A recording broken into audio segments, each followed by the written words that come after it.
Lu pernah lihat nggak preman di pasar yang tugasnya itu nagih uang keamanan, yang kalau lewat bawa keranjang tahu goreng aja bisa bikin orang jadi minggir? Sekarang bayangin dia lagi pegang kartu nama, buka proyek, duduk di ruang rapat, bahkan ikut tender BUMN. Nah, di zaman dulu preman itu ngatur lapak kaki lima. Sekarang mereka bisa ngatur arah investasi, bisa mengamankan proyek tol, bahkan ikut cawe-cawe di politik lokal. Dulu kalau lu dagang rujak, lu ditagih. Sekarang kalau lu bikin startup, lu bisa ditagih fee keamanan digital. Dari akun palsu, buzzer gelap, atau geng pemegang gift TikTok. Lu pikir ini lebay? Di balik banyaknya bisnis yang mangkrak, tender yang batal, dan investor yang cabut, ada invisible tax, pajak bayangan, dan yang menarik, bukan negara, tapi geng informal yang makin rapi brandingnya.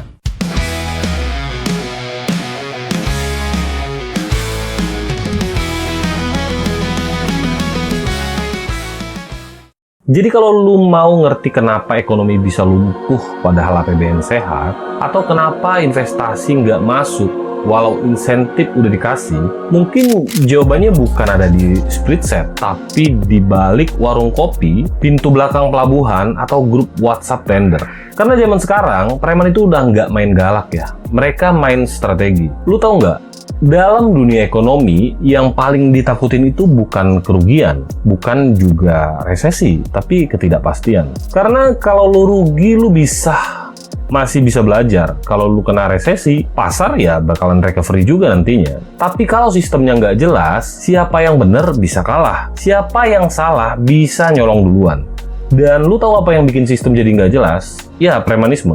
Bukan hanya karena intimidatif, tapi juga karena mereka menanamkan ketakutan sebagai ongkos tak terlihat. Gimana lu mau tenang buka usaha kalau setiap langkah lu dinilai bukan dari idenya, melainkan dari siapa backing lu? Di satu sisi, kita punya anak muda yang jenius ya, bikin produk. Tapi di sisi lain, kita juga punya ormas, penguasa kelurahan lah, yang bisa matiin semua usaha. Hanya karena lu nggak setor uang ketertiban. Bukan cuma di pasar bro, bahkan di kawasan industri pun seringkali izin bisa keluar asal ada izin tambahan juga dikirim. Banyak investor luar negeri itu udah kepincut sama market kita ya. Indonesia punya bonus demografi, pasar digital yang gede, sumber daya kita itu melimpah, tapi kenapa duit itu nggak mendarat? Kenapa?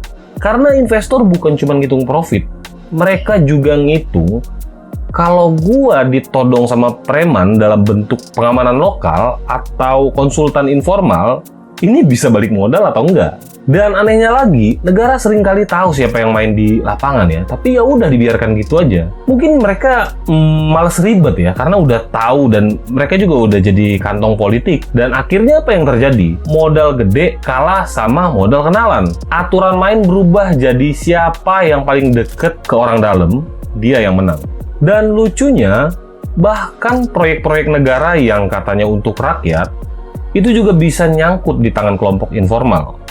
Contoh, jalan desa mangkrak, puskesmas nggak selesai, tapi anggarannya udah cair. Kemana? Tanya aja sama geng ormas yang fotonya ada di baliho, lengkap dengan salam komando mereka. Kalau dipikir-pikir, kita ini lagi bangun ekonomi sambil ditarik ke bawah. Ditopang sama investor yang idealis, tapi dibajak sama sistem yang kompromis. Dan kalau ini terus-terusan dibiarin, investasi kita bakal jalan terus. Tapi ke luar negeri, bukan ke sini. Dulu, preman itu sederhana ya. Satu kursi plastik, rokok 2 batang, teriak-teriak minta jatah parkir. Sekarang nggak sesederhana itu, Ferguson. Sekarang preman bisa muncul di rapat anggaran, duduk di pinggir panggung saat pelantikan pejabat. Bahkan mereka ini ngatur siapa yang berhak ikut tender BUMDes. Jadi, jangan salah bro, preman itu bukan lagi soal otot, melainkan soal otoritas bayangan. Bukan cuma menguasai ruang fisik, tapi juga menyusup ke ruang-ruang strategis. Mulai dari parkiran sampai pelabuhan, dari panggung ormas sampai panggung politik. Sekarang coba kita urut ya. Premanisme 1.0, era jalanan di tahun 1970 sampai 1990-an. Waktu itu mereka berperan sebagai pengamanan lapak, biasa nongkrong, narik pungli, kadang jadi debt collector. Fungsi 1. Mengintimidasi. Targetnya pedagang kaki lima dan warung kecil. Tapi bahkan saat itu pun mereka udah dipakai penguasa lokal untuk jaga suara pemilu. Kemudian di era premanisme 2.0, era ormas dan hibah daerah, ini berkisar antara tahun 2000 sampai 2010. Pasca reformasi, ketika banyak aparat kehilangan kendali, premanisme reborn jadi penguasa moral lewat ormas. Mereka bawa bendera agama, adat, budaya, tapi jangan salah, tujuan akhirnya tetap sama, akses dana dan kekuasaan. Mereka jadi juru damai, konflik horizontal, tapi juga maklar hibah dan pihak ketiga dalam konflik lahan. Kemudian saat premanisme era 3.0, era bisnis dan proyek infrastruktur antara tahun 2010 sampai 2020-an. Nah, di fase ini mereka mulai masuk nih ke proyek formal. Jadi penyedia alat berat tambang rakyat, pengatur distribusi solar subsidi, pemain lahan proyek tol dan bandara. Bahkan mereka ini udah punya CV, punya NPWP, tapi tetap pakai backing lapangan. Dan lu tahu yang ironis, seringkali mereka ini lebih didengar daripada kepala dinas. Nah, di era saat ini, premanisme 4.0, era digital, proksi politik dan shadow bisnis antara tahun 2020 ke atas lah sampai saat ini ya. Ini merupakan puncaknya. Mereka itu udah bukan sekedar preman. Mereka bisa jadi buzzer, bisa jadi konsultan komunikasi dadakan, bisa masuk ke startup lewat investor gelap, bahkan bisa mempengaruhi opini publik lewat ratusan akun fake yang dikendalikan satu geng WhatsApp. Mereka udah bisa bikin serangan reputasi via TikTok, mengatur trending lewat fake engagement, dan ngancurin bisnis lu bukan dengan kekerasan fisik, tapi dengan sabotase algoritma. Jadi, kalau lu masih mikir preman itu cuma soal kekerasan, bro, lu ketinggalan zaman. Mereka sekarang bukan lagi main otot, tapi main struktur. Bukan cuma cari makan, tapi cari pengaruh. Dan kalau struktur itu udah nempel ke ekonomi daerah, maka investasi sehat bakalan susah tumbuh. Karena pertanyaannya bukan lagi, lu udah siapin proposal atau belum, tapi lu deket sama siapa? Budi Gunawan memastikan negara hadir untuk melindungi rakyatnya dari aksi premanisme. Hal ini diungkap Menko Polkam merespon gangguan preman berkedok ormas yang mengganggu jalannya proyek investasi di sejumlah daerah.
di satu kawasan. Mau bukti? Nih, di banyak daerah, preman dan ormas tertentu udah kayak sub pemerintahan. Mereka bisa ngatur sistem distribusi barang, punya tarif nggak tertulis untuk semua aktivitas ekonomi, bahkan kadang menyediakan izin sosial, padahal izin negara itu udah lengkap. Dan karena semua itu dilakukan di luar sistem, uangnya nggak tercatat, nggak kena pajak, nggak bisa diaudit. Tapi ironisnya, uang itu bisa dipakai untuk ngelobi pejabat, membiayai kampanye lokal, atau bahkan beli aset ilegal buat cuci nama. Ketika preman bisa masuk ke bisnis resmi, bisa duduk bareng pejabat, bisa punya perusahaan, apa bedanya mereka sama oligarki? Hanya karena mereka nggak masuk Forbes. Bukan berarti kekuasaan mereka kecil. Efeknya ini bukan lagi soal gangguan, ini distorsi sistemik. Premanisme itu merusak persaingan pasar, kepercayaan investor, demokrasi lokal. Karena siapa yang menang bukan yang paling efisien, tapi yang paling dekat sama struktur kekuasaan informal. Semua bisnis ada biaya tambahan tak terlihat. Massa bisa digerakkan bukan oleh ide, tapi oleh isi amplop. Bahkan startup digital pun nggak kebal, bro. Banyak yang harus kerja sama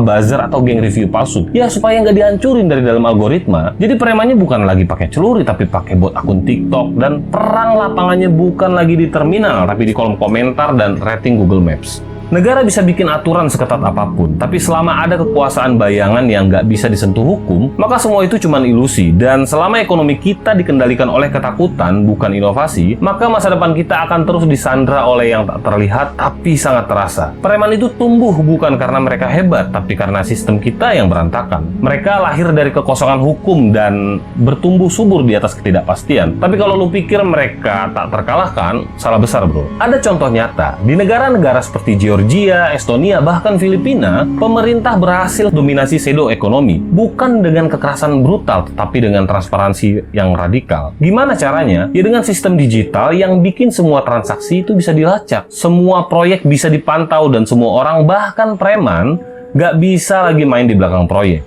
Artinya, kalau kita bisa bikin satu klik lebih kuat dari 1 ton amplop, maka kita bisa balikin keadaan. Tapi kuncinya bukan cuma di pemerintah ya, kuncinya juga ada di kita, warga, pelaku usaha, bahkan investor kecil. Ada beberapa jalan keluar dari cengkeraman premanisme 4.0 ini. Kita bisa melakukan transparansi digital total. Jadi ibaratnya setiap proyek itu harus terbuka. Siapa pemiliknya, berapa dananya, siapa pelaksananya, bahkan dana desa harus dicek via handphone, bukan cuma di baliho. Begitu juga dengan pendidikan finansial dan literasi hukum. Biar rakyat bisa bilang enggak, bukan cuma karena berani, tapi karena mereka ngerti sama haknya. Aliansi warga sipil dan media independen juga punya peran penting ya. Kadang yang bisa ngebongkar jaringan pseudo bisnis itu bukan cuma aparat, tapi netizen dengan sinyal full dan hati yang nganggur. Dan jangan lupa bro, digitalisasi itu bukan hanya tentang aplikasi, tapi tentang menghapus celah buat maklar kekuasaan yang ngintilin dari belakang. Negara yang kuat itu bukan yang otoriternya tinggi, tapi yang warganya nggak bisa disetir pakai intimidasi. Jadi kalau lu tanya, masih bisa nggak kita selamatin ekonomi kita dari premanisme? Jawabannya bisa banget. Tapi hanya kalau kita mau berhenti kompromi dan mulai bangun sistem yang bikin semua orang, termasuk preman, nggak punya ruang buat ngatur dari balik tirai. Oke bro, kita tadi udah bahas panjang lebar, kita tahu sistemnya keropos, kita paham premanisme udah jadi struktur bayangan. Tapi sekarang yang jadi pertanyaan, lu mau diem doang atau mau melangkah? Nggak usah muluk-muluk lah, lu nggak harus jadi presiden buat ngelawan sistem yang udah gelap ini, tapi lu bisa mulai dari tempat lu berdiri. Mungkin lu bisa lakukan beberapa hal simple tapi efektif ya. Jadi lu jangan bayar dengan rasa takut. Bayar sesuai aturan. Lu dagang, usahakan patuh sama pajak, taat izin. Tapi jangan bayar orang pengamanan yang nggak punya legalitas. Karena setiap lu bayar dengan rasa takut, lu sama aja lagi biayain ekonomi legal itu tumbuh. Kemudian lu juga harus membiasakan transparansi. Karena dengan transparansi itu sebenarnya adalah perlawanan yang nyata ya. Misalnya kayak gini. Lu punya usaha atau lu buat website lah, posting harganya di situ, transaksi, pajak, dan donasi bisnis lu itu secara publik. Makin terbuka lu, makin sempit ruang buat yang main belakang. Kemudian lu juga bisa dukung ekosistem bisnis yang sehat. Belanjalah di usaha kecil yang nggak ikut-ikutan setor ke gangster. Share konten edukasi hukum dan investasi sehat. Secara nggak sadar, lu akan buat ini orang lain jadi melek, dan satu orang melek itu bisa lahirin efek domino kesadaran publik. Lu juga bisa dorong sistem yang transparan. Misalnya lu komentar di Facebook pejabat atau di medsos pejabat, kritisi program pemerintah, atau dukung digitalisasi layanan publik. Jangan cuma komentar-komentar negatif aja ya, kasih support juga bagus kok. Karena makin banyak suara yang nuntut transparansi, makin kecil kemungkinan negara bisa tutup mata. Intinya gini bro, lu punya peran. Mau lu rakyat biasa, pengusaha kecil, atau mahasiswa magang, di pojokan kantor kecamatan, suara lu tetap penting. Dan gerakan kecil itu, asal konsisten, bisa bikin sistem itu malu sendiri. Pada akhirnya, premanisme itu bukan sekedar orang ya, tapi soal ekosistem. Dia hidup dari ketakutan, tumbuh dari pembiaran, dan berkembang karena sistem gagal jadi pelindung. Lu bisa potong satu preman, tapi kalau jalur duitnya masih ngalir, yang baru ya bakal tumbuh, lebih licin, lebih rapi, dan lebih susah untuk dilacak. Dan saat premanisme udah nyaru jadi pengusaha, nyamar jadi ormas, atau bahkan ikut ngatur proyek strategis, maka yang lu lawan bukan cuma preman, tapi negara versi gelap. Mungkin kalian sering bilang, negara harus hadir, tapi pertanyaannya, negara yang mana? Yang di atas kertas atau yang di balik meja yang nggak pakai seragam tapi ngatur semua lewat pesan singkat. Mungkin lu cuma rakyat biasa, tapi sejarah nggak ditulis oleh yang punya jabatan. Sejarah dimulai dari satu orang yang berani bilang nggak. Selama uang bisa diselundupin lewat intimidasi, maka keadilan akan selalu telat datang. Tapi saat ketakutan berhenti jadi mata uang, saat warga lebih percaya pada sistem daripada geng lapangan, itulah saat ketika ekonomi beneran mulai pulih. Jadi menurut lu, preman itu profesi, penyakit, atau sistem gagal yang dibiarin terus hidup? Tulis di kolom komentar. Like kalau lu pernah ngalamin ini, share kalau lu udah muak sama hal-hal yang begini, karena kadang yang lu sebar itu bukan cuma video, teman-teman, tapi kesadaran.